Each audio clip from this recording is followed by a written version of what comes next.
Namaste, it's Sahara Rose, and welcome back to the Highest Self podcast, a place where we discuss what makes you your soul's highest evolvement. I am so honored and humbled to be sharing with you my new book, Eat, Feel Fresh, a contemporary plant-based Ayurvedic cookbook. As Dr. Deepak Chopra says in the foreword, Sahara Rose is a millennial thought leader who is taking the torch of Ayurveda and burning it brightly. This is the second book of hers I have had the pleasure to introduce, an example of her dedication to modernizing Ayurveda so its wisdom can transcend time. Let it inspire you to make food choices that serve not only your body, but also your spirit. I am honored to be birthing this book out into the world. And as a token of my gratitude for all who pre-order the book before October 2nd, I will send you 10 bonus recipes that are not available in the book. And for all North American orders, I will send you in the mail a signed book plate and inspirational card to begin you on your plant-based Ayurvedic journey. I've been waiting my whole life / this whole podcast career for this interview. I've never been more excited / nervous for an interview in my life. And I don't think I will have an interview for the rest of my life with as much weight and impact as this one had. As you know, Dr. Deepak Chopra has been a lifelong inspiration of mine and so many of you. In fact, many of you even know about me because of Deepak sharing my book and our videos and our 31-day challenge together from his social media channels. So welcome. And Deepak has written 2 forewords for my book, my new book, Eat, Feel Fresh, a plant-based Ayurvedic cookbook, as well as my former book, Idiot's Guide to Ayurveda. And I can't even explain to you what this episode meant to me and how just truly honored I am to share this wisdom with you. So as you can imagine, for someone whose books I've read since I was 12 years old, when I was going through the toughest times with my family, it was Deepak that brought me through, even though I had never met him. I would say, you know what? One day I'm going to be like Deepak. And my parents were like, you're crazy. And I would tell my mom when she'd be like repeating herself, telling me something, I would be like, did you know 80% of your thoughts are previously thought of before? That's what Deepak Chopra said. And she'd be like, oh my God, stop. And I would just quote him and I would fall asleep listening to his meditations. And when I was in Bali and by myself, I would just listen to his audiobooks. He was like my friend traveling with me. I'm sure some of you guys even feel like this with this podcast, but it's like when you listen to someone's voice for so long, you really feel like you know them, which is really cool. If any of you guys have that with me, let me know because that's awesome. So Deepak's voice, Deepak's message, Deepak's everything has literally been the biggest inspiration for me. And I finally got the chance just over a week ago, 8 days ago, to interview him. So I had to get it on the podcast as soon as possible. And I had so many questions. Like, I didn't even know, where do I start? Like, how do I ask him all of the things that I want to ask him in such a short amount of time? Like, this episode's going to have to take like 10 hours. And I had 30 minutes. We went for 35 minutes, but I had to get it all in. So I asked him questions on what you guys wanted to know about. I put in my Instagram story, if you're not following me on Instagram, it's at I am Sahara Rose, Sahara like the desert.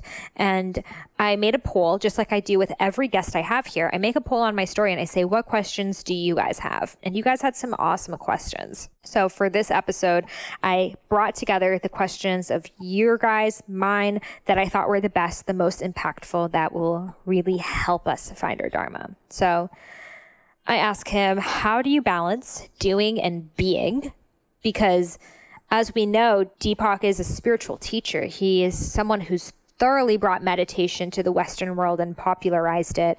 And he is like literally going to like escape from his body because he's so enlightened at this point. And you'll hear it, on this episode. Some parts of this episode actually may kind of fly over your head because he's so spiritually advanced, but it's incredible to listen to, and it really elevates your consciousness just to hear this dialogue and this level of, really awareness and non-duality and knowing that everything is connected and that we're here to really fulfill our highest calling. So we talk about how to balance doing and being, because also Deepak is 73 years old, and he is traveling to a new city or country every day. It's so incredible to see just, the work ethic he has and the commitment he has to spreading this message far and wide. He doesn't need to be doing this. He wants to be doing this. He genuinely wants to help people and reach people and impact their lives. And he is working tirelessly around the clock, traveling, speaking, creating new organizations, foundations, videos, programs.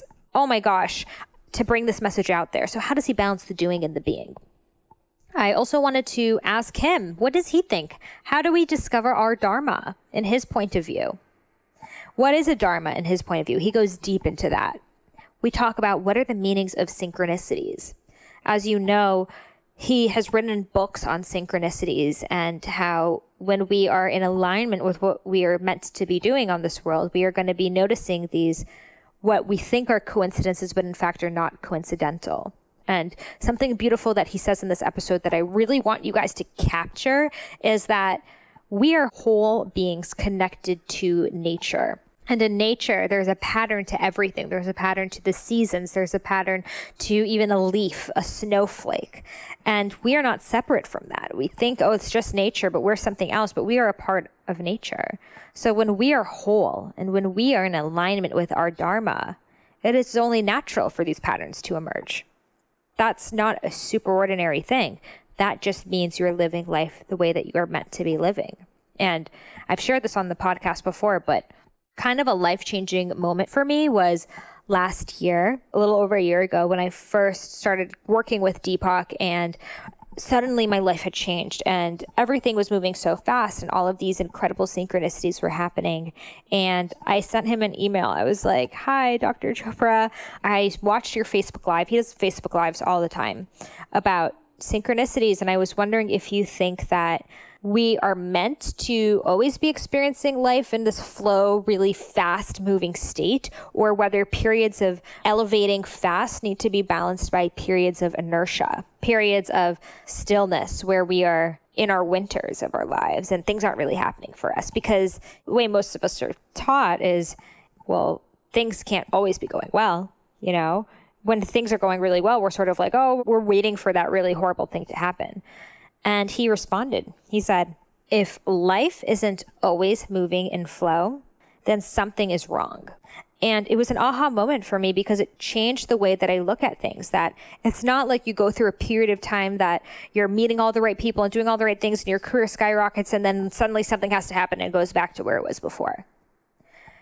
What if you imagined this as a new way of your being, that every day you live your life, you are radically moving towards your Dharma, that you put your head on that pillow knowing that you did everything in your power to live the life that you were meant to live?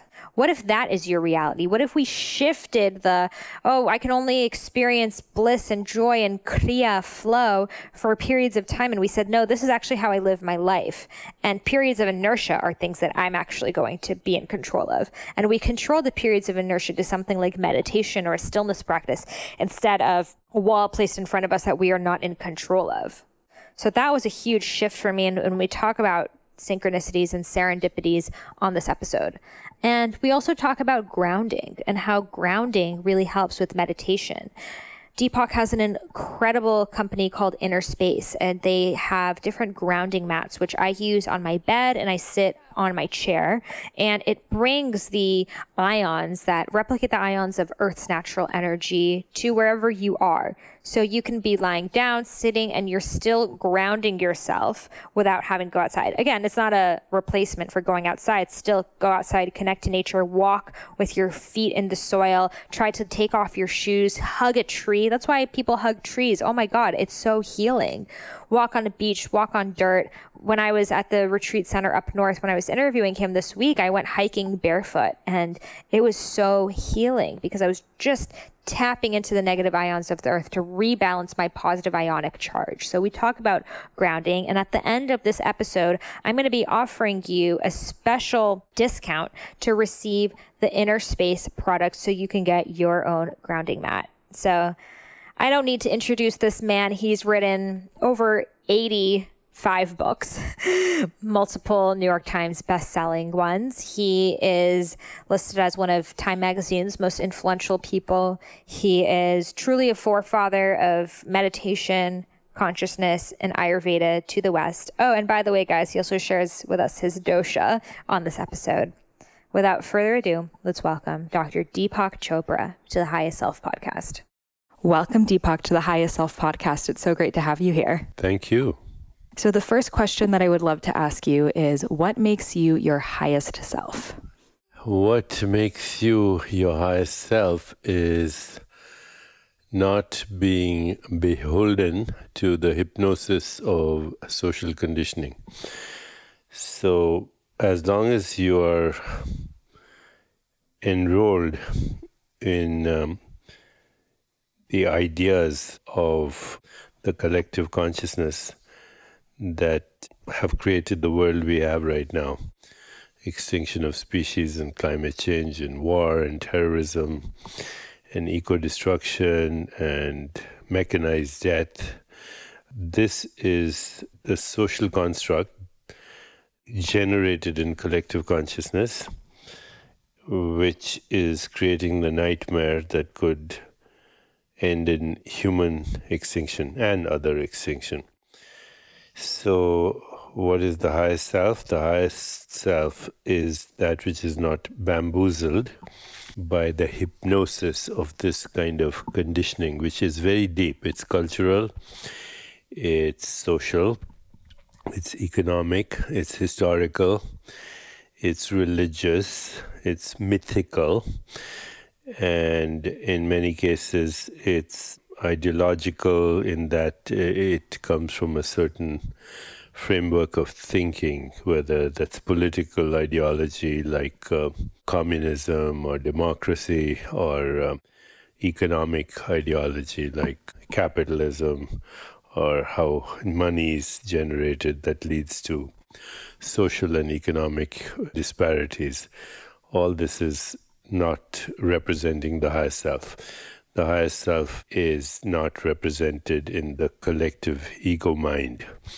So what constitutes the highest self is getting in touch with your core being, which is beyond the collective stories. And that core being is infinite possibilities, infinite creativity, unpredictable, thank God, because without unpredictability, there's no creativity.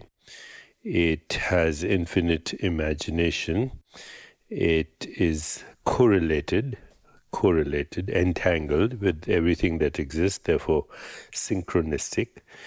It is the source of intention and attention, which are the two drivers through which consciousness navigates experience. And so getting in touch with your highest self is not through a system of thought. You have to abandon all systems of thought, including Ayurveda, Vedanta, whatever. Unless you're ready to deconstruct your reality into fundamental experience, which is consciousness generating experience both as subject and object, both as knower and known, both as seer and scenery, unless you're willing to abandon your stories just because you were told those stories for thousands of years, doesn't mean they're true. No story is true, actually. So you have to transcend. The highest self is only available by transcending thought, by going beyond subject-object split. When you do experience that, then there are spontaneous emergence of what are called platonic qualities: truth, goodness, beauty, harmony, love, compassion, joy, equanimity. But there's also loss of the fear of death, because death happens to social constructs, including the construct that you have a body and a mind, and there's a universe. So that's called liberation. It's called freedom. Love that. And so true that even an ideology such as I'm a vegan, or I practice Ayurveda, or I'm a yogi, are things that we have to move past. Those are good stories, and they make for a happier experience of that which we call life. But they are models. Mm-hmm. So you're someone that does so much that I've just witnessed over the past year. You're traveling, you're writing books, programs, foundations. How do you balance the act between doing and being? I'm not truly engaged in the sense that I have a personal investment in what I do. Now, having said that, I'm fully engaged because I don't have a personal investment. And that is a process that happens if you are self-aware as you grow older. So I wasn't like this all the time. I had a lot of ambition and exacting plans and goals. But once you kind of abandon that and that you can't force it, then everything happens by itself. So I like to say my body travels and my mind imagines, but I don't leave home. So even in the act of doing, you're still in this detached state of being, and that makes it easier. It's to be engaged and detached at the same time, being and doing, as you said. Yeah. And do you think that that's something that just shifted with age, or was that a conscious shift that you made? It's both. Both. You grow old. As you grow older, if you have a focus on self-awareness and you become independent, non-judgmental observer of yourself, then the change is automatic. Yeah. And, when there's no anticipation of a response, there are no regrets, there's no resistance, then everything flows by itself. Yeah. A lot of younger people feel like in their 20s, they have to hustle and push it and get it all done so they can relax later. What would you advise for people in their 20s? Well, you can give them all the advice in the world, but they have to go through their own experience. So I don't think it's fair to tell a 20-year-old or even a 30-year-old that what you're driving at for in the future, if you're not totally enjoying and flowing in the moment, then when that future arrives, you won't be present for it anyway. So everyone's trying to get somewhere, but actually there's nowhere to go because the point of arrival is always now. So if the point of arrival is always now and you are never in the now, despite all your grand plans, then when those plans are actualized, you won't be present for them anyway. So this can be said, but if somebody's in their 20s and 30s and comparing themselves to other people, which is the game, social game, who is better off than me and who am I better off from, or, who's superior to me, who's inferior to me, who's richer, who's poor, who has more social status, who has less social status. That is what drives people. Even it's kind of a learned phenomenon. You go into school, who's got the best grades, who's got the worst grades. That's how people are evaluated.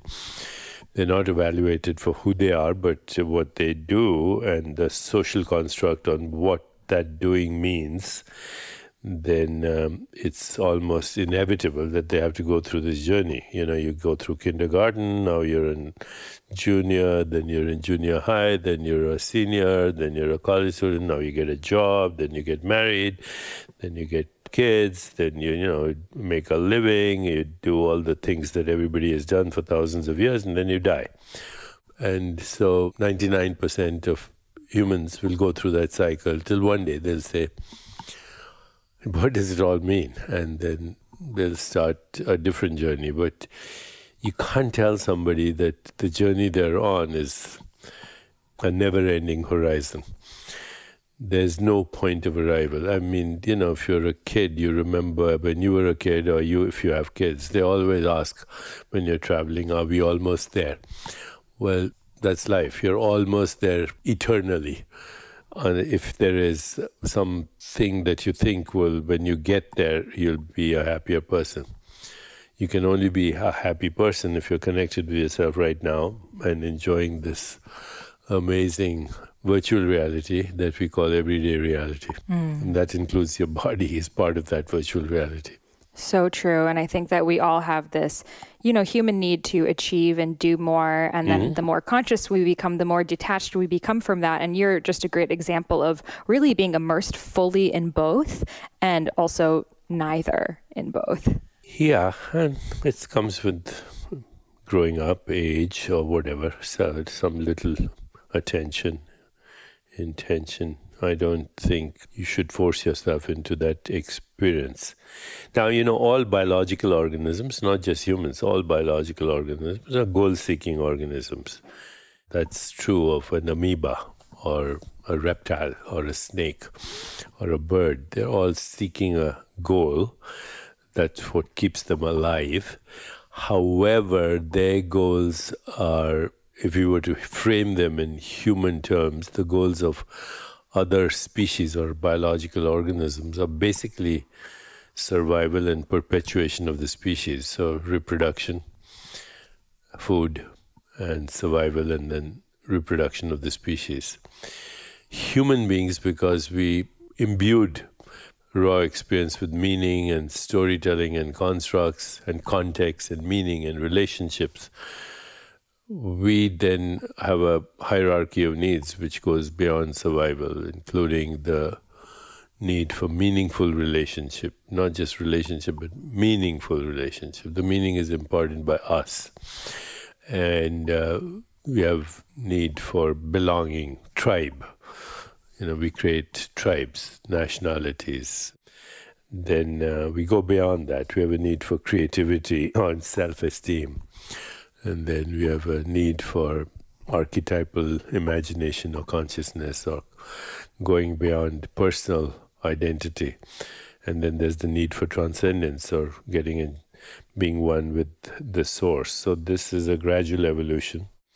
What Abraham Maslow might have called the hierarchies of needs for humans are actually representations of consciousness in other models like Vedic model as the 7 chakras, which are nothing other than metaphorical representations of human needs and human responses to those needs. Absolutely. And one of those needs is to find one's Dharma. And that's something that a lot of people are seeking. And what is my purpose and why am I here? And I know you do a lot of Dharma meditations.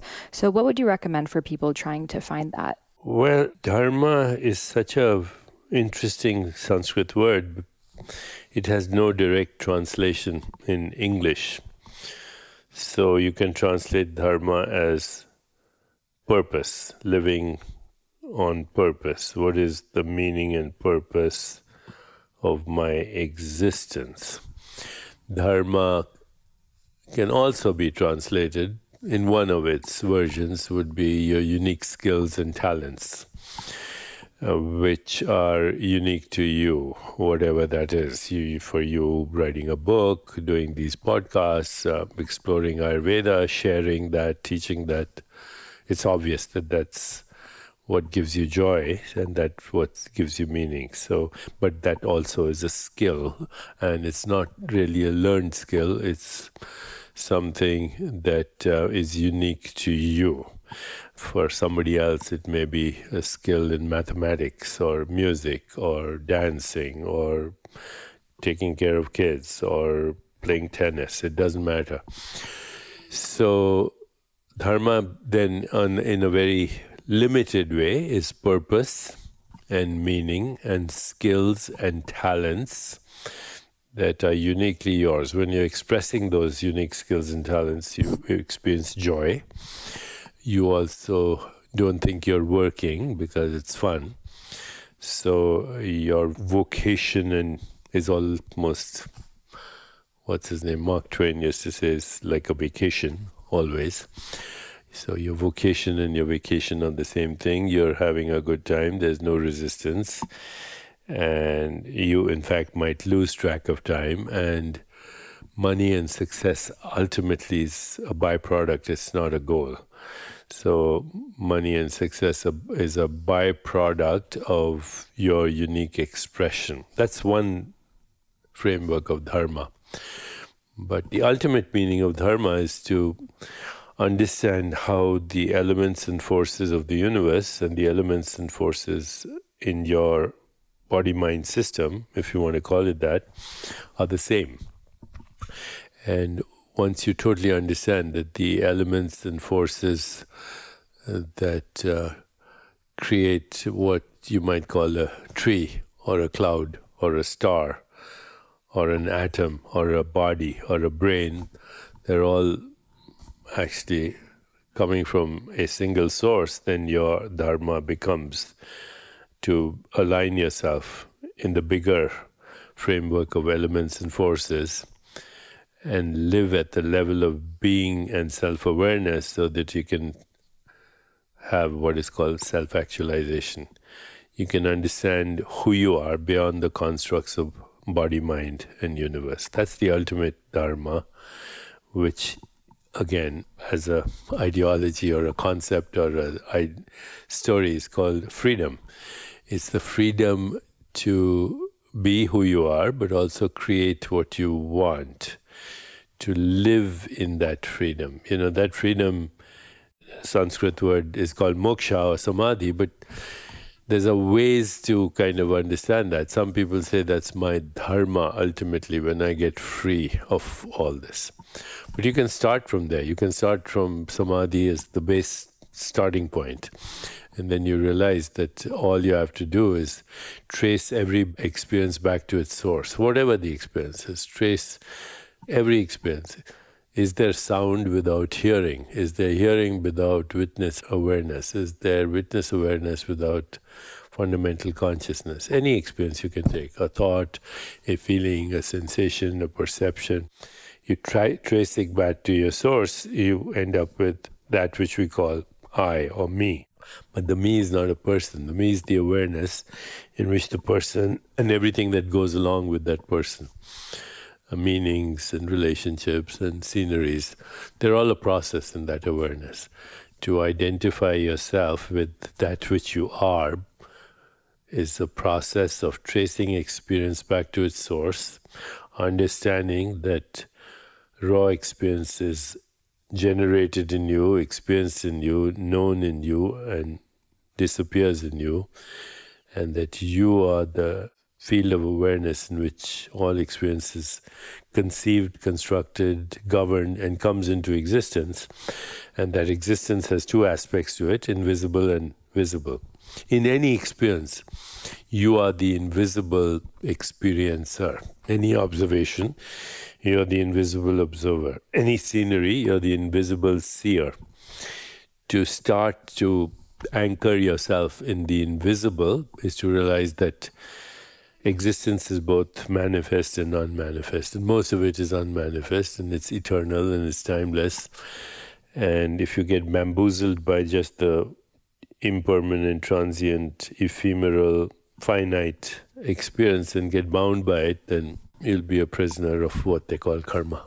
So karma and dharma are two opposite things. Absolutely, yes. And when you're in that flow, you experience the kriya. And this is something that you speak about, the synchronicities and the synchrodestiny that are essentially breadcrumbs leading you towards your purpose. Yeah, kriya is spontaneous right action, spontaneous right choice making, spontaneous right intention, attention. Basically, kriya is spontaneous creativity and evolution. Karma is imprisonment by memory and addiction to memory and addiction to stories. So when people start experiencing these synchronicities, they're meeting people at the right time, they're seeing these numbers, how can they know the real meaning behind them? I have written books about this and done courses on this, and in fact I'm doing one in Sedona soon. Synchronicity has to be understood as a very deep level of non-local identity and non-local correlation, or what we call entanglement, where everything is inseparable from everything else. So that's the basis of everything in nature. Your liver cells are synchronistically in activity of your liver cells is synchronistic with the activity of your stomach cells or your heart cells, your brain cells. They're not doing their own thing. They're correlated, and that correlation is instantaneous. It's not like the liver has to send a message to the brain, this I'm removing toxins. The brain knows. Okay, if I pinch you here, then the whole body responds at once. If somebody's injured or inflamed, the whole body responds at once. So wholeness is a characteristic that creates synchronicity, meaningful coincidence. Coincidence means many incidents happening simultaneously. Synchronistic. Chronos means time. Synchronous means synchronized in time. So that's the nature of the cosmos. And, today many people call that entanglement. So synchronicity is a very interesting phenomenon that has certain characteristics.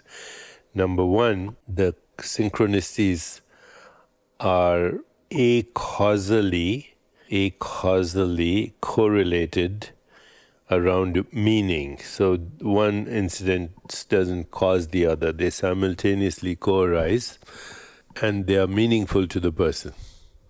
So they're acausal. They're a conspiracy of many things happening at the same time. One doesn't cause the other. They are non-locally orchestrated, which means that the source is not in space-time, it's consciousness. They slowly move you into higher consciousness if you ask yourself, what is the meaning of this? And the meaning is, of course, personal. You have given it meaning. They are also connected with intention, whether you had the intention spontaneously, consciously, or it was triggered by a situation, a circumstance, an event. They are life-transforming, for sure. For many people, they are very emotional because they create some kind of surprise or joy, and that is around the meaning that they have imbued them. And they open you up to new possibilities. So in religious traditions, those people who are very religious, they say, God's on my side. Or somebody is taking care of me. Anthropomorphic view of synchronicity. God is protecting me, taking care. In spiritual traditions, some people also call them the state of grace. Other people who are totally atheistic say good luck, random, unpredictable. Other people say opportunities. Other people say being at the right place at the right time, coincidences. So these are different ways of saying that you and the source of all experience are one, not overshadowed by the conditioned mind. So again, in the great traditions of the Vedanta wisdom traditions, there's a phrase, Ritam Bhara Pragya. Ritam means rhythm. It's actually the Sanskrit word for rhythm, which means music, regularities of experience, natural laws. Ritam, Bhara, full of, Pragya, consciousness. A consciousness that is imbued with the inherent synchronicities or rhythms of the universe.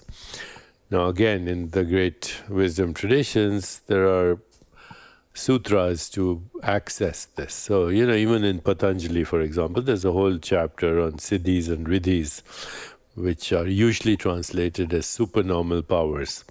They're actually, the one way of saying that is supernormal power, psychic abilities.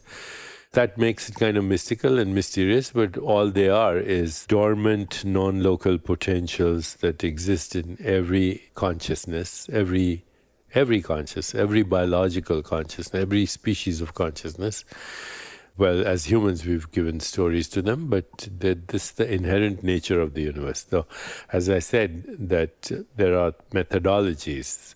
So, Patanjali says you can experience synchronicity if you combine dhyan, which is meditation, the meditation process, dharna, which is focused awareness, and samadhi, which is transcendence. So, the 8 limbs of yoga, these 3 are supposed to accelerate synchronicity. But of course, the others are also important because all the other limbs of yoga are meant to take you to the source, whether it's yama, niyama, rules of conduct, but not imposed rules of conduct, not social morality, but rules of conduct that spontaneously come to you from being connected with your source. So yoma, niyama, pratyahara, which is withdrawal of the senses, pranayam, the yoga asanas, which is the asanas are the definitely seats of awareness, and then dharana, dhyan, samadhi. That's Patanjali's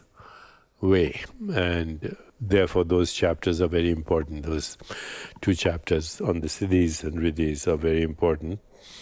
But then other people have gone in different ways. So, in the Vedic literature, there are what are called mahavakyas, the big aphorisms or sutras that shift you from local to non-local, another way to shift into synchronicity. And then, in the West, Carl Jung brought out the whole idea of archetypes and made that very dominant in Western psychology anyway, that archetypes are themes or motifs or stories or concentrations of psychic energy as states of information and states of consciousness. But actually in the Vedic literature, that is also the so-called gods and goddesses. So when somebody is thinking of Lakshmi, that's an archetype or qualities of consciousness that creates abundance. Or somebody thinking of Hanuman, there's qualities of consciousness imbued with service, or Saraswati, qualities of consciousness imbued with knowledge and wisdom, on and on. Hundreds and thousands of archetypes that are present in almost every mythology, Egyptian mythology, now, the Greek mythologies with the divine feminine and all their aspects, the Indian mythologies, Egyptian mythologies, all these had archetypes. So these are not what people sometimes call my angels or my higher guides or my whatever, gods, goddesses. These are symbolic representations of the infinite, which you are, but the infinite cannot be imagined, so you symbolize it in these qualities. So those are all the ways to accelerate synchronicity, through imbuing an archetype, through understanding inseparability of existence, through understanding also mythology, because mythology is a story about human experience or extraordinary human experience, and then all these other practices, sutras, etc., they all take you there. So true, and thank you for that answer. And even the archetype of the doshas, looking at that related to the Dharma. Yeah, doshas are archetypes. Do you know what your main dosha constitution is? I'm transcending doshas now. Past doshas. Yes, but it is Pitta Kapha originally. Yeah. So one really great action step that everyone can take is to get more grounded. And this is a very big, platform that you're having right now and sharing about how it alleviates anxiety, depression, back pain, and how we can all be doing this even from home. So can you tell us a little bit about grounding and its benefits? Yeah, well, grounding is based on an understanding that the earth and the biosphere and your body are the same entity. Your body is recycling biosphere, which includes all the elements, but the earth as well. So when an animal or a biological organism is in direct contact with the earth, then it's grounded. And what we know today is that when an organism is grounded or connected to the earth, or a tree even, if you touch a tree, you're connected to the earth. And then if you touch a person who's touching a tree, they're also connected to the earth, or you're barefoot. Then there are negative ions that come from the earth into your body, and they neutralize the excess free radicals that are associated with inflammation, which is a background in almost every chronic disease. So when animals feel sick, they burrow themselves in the ground and they just stay grounded till they feel better, till the inflammation comes down. And so that's our natural tendency. But ever since we invented shoes, and particularly rubber shoes, not necessarily leather shoes, because leather is a conductor, because skin is a conductor, we stopped being grounded. And as a result, inflammation went up. And inflammation, of course, goes up anytime you're stressed, or you don't have good sleep, or you eat toxic food, or you have unhealthy emotions or relationships or toxic environments. It's there in almost every human being. And helping decrease that inflammation, one process is grounding. And so we've been doing some experiment and some research that if you are sitting on a chair that's grounded, or on a cushion that's grounded, or a mat that's grounded, even yoga mat that's grounded, and there are even meditation, sitting chairs with backrests that are grounded, then it doesn't matter where you are, you're connected to the earth and you're decreasing inflammation. One other byproduct of grounding may be the restoration of biological rhythms. So, of course, in Ayurveda, there are daily rhythms, circadian rhythms, there are seasonal rhythms, there are lunar rhythms, there are gravitational rhythms, but they're all connected to each other. The daily circadian rhythm is the spinning of the earth. Then there's the seasonal rhythm as the earth goes around the sun. There's a lunar rhythm in this relationship of the earth, moon, sun, and stars. And there's tidal rhythms, which are due to gravity. But all these are correlated, synchronized with each other. That's part of the synchronicity. If you restore one rhythm, you restore the others. And grounding is a very effective way to get rid of jet lag, to improve sleep, to increase your energy, to decrease inflammation, to get rid of fatigue, etc. And you can use grounding appliances, which is what we're doing right now, because people in New York City are walking with rubber shoes, sitting all day in an office on the 50th floor. They can still be grounded and reduce inflammation and be healed. And can you tell us a little bit about Inner Space? Inner Space is our program that helps people combine grounding with meditation. So you can be grounded on a grounded chair or a mat, and at the same time you are practicing meditation, either guided through a device, a binaural beats, or even guided meditations on self-reflection, or other devices like Muse and so many others, but also meditations like Vipassana, or observing mental space, or being aware of viscera, or being able to monitor what's happening in your body through stimulation of various nerves. All this is taught meditation. There's so many kinds. I'm now doing the encyclopedia for meditation, literally thousands of meditations that have to do with awareness of sensory experience, awareness of body, awareness of viscera, awareness of mental space, awareness of relationship, awareness of the universe, awareness of awareness, on and on. So what we are doing is trying to create a one place, which is called Inner Space, where you can use both traditional meditations that have existed for thousands of years, other guided meditations, and devices, including devices that change brainwave entrainment and give you bioregulation, and now virtual reality and VR. We are experimenting with VR meditations. All of this will be part of Inner Space. Right now, Inner Space is being grounded and meditation at the same time, whatever method you choose. But ultimately, I think we can have these inner space pods or booths where at an airport, in a hotel lobby, in a hospital, in a dentist's office, where you could take 15 minutes and tune in. Not tune out, but tune in. Meditation is not about tuning out, it's about tuning in. So tune into the absolute. Well, thank you so much for sharing your profound wisdom with us. On behalf of all of the listeners, you have really been a forefather of this wisdom, of these universal truths, and thank you for making it so accessible for all of us. Thank you, Sahara. Good luck with your new book. Wow. Let's just take a moment to take all of that in. I know your head may be spinning, your third eye may be tingling, you may just not even know what just happened because it was a transmission of knowledge coming forth. And that's really the power that Deepak Chopra has. So grateful to have such an important man that has truly changed humanity on the Highest Self podcast. And honored to have you guys as part of this tribe. So I want to share with you the discount for Deepak Chopra's Inner Space. So Inner Space, as he mentioned, is a revolutionary new approach to reducing inflammation in both the body and mind.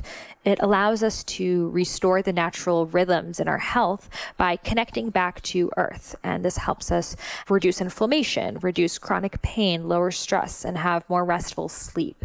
And again, it is very important that we all spend time outside walking in the soil with no rubber shoes so we can connect the negative ionic charge of the earth to rebalance our positive charge. Because as Deepak said in this episode, most of us live in apartments, we're in offices, we're in chairs. We are so disconnected from earth. I mean, think about it. When is the last time you walked barefoot on this planet? Skin to skin with the earth. When's the last time? So for most of us, not often enough. So they created Inner Space to bring some of the healing properties of the earth to your bed, to your chair, to where you are at home. So we don't have to deal with all of the issues that humans are dealing with now because of this disconnection to earth. And you can head over to deepakchoprainnerspace.com and you'll be able to learn more about their products, research that backs it, and we are offering a special discount for 10% off any of their products for Highest Self podcast listeners. So again, head over to deepakchoprainnerspace.com, use the coupon code Sahara. I have the bed mat and I have the chair mat. I love both, really healing, and I definitely noticed the difference, especially on my back pain, because my back pain is actually related to inflammation from sitting down in a chair too long. So I absolutely love it. It is very, very healing. And all of Deepak's books are must listens. His podcasts are amazing. I mean, his books are amazing, not podcasts. I wish he had a podcast with me. Deepak, can you do a podcast with me? But he's incredible. He has so many audiobooks out there. And I especially love his new album. It's like a meditation album called Home. It was released about a year ago and it's really groovy, guys. It's like mantras and stuff. And he's like home and a lot of great songs. And it's also to raise money for immigrants and refugees and to help people from all around the world assimilate to this country and not experience the racism and prejudices that many immigrants, like my own parents, have experienced. So the Chopra Foundation is incredible. Chopra Center is incredible. So many great things that Deepak is doing. And again, check out my new book, Eat, Feel Fresh. Deepak wrote the foreword to it. Very, very honored. He wrote some incredible content about Ayurveda, how he believes Ayurveda is changing, what is the new stage of Ayurveda, how we can look at it from a modern lens. And I'm so honored to have him really introduce this book to you guys. So if you haven't pre-ordered the book, head over to Amazon, Barnes & Nobles, wherever you order your books, pre-order the book, Eat, Feel Fresh, and save your receipt. Input it on my website, iamsahararose.com, where it says pre-order the book, and I will send you as a free gift 10 bonus recipes that are not available in the book. And I will mail you a signed book plate and an inspirational card in the mail for North Americans, and love you forever. So thank you again so much for listening to this episode. Thank you, Deepak Chopra, for being a part of it. And this is just the beginning of more high vibe content coming your way. Namaste.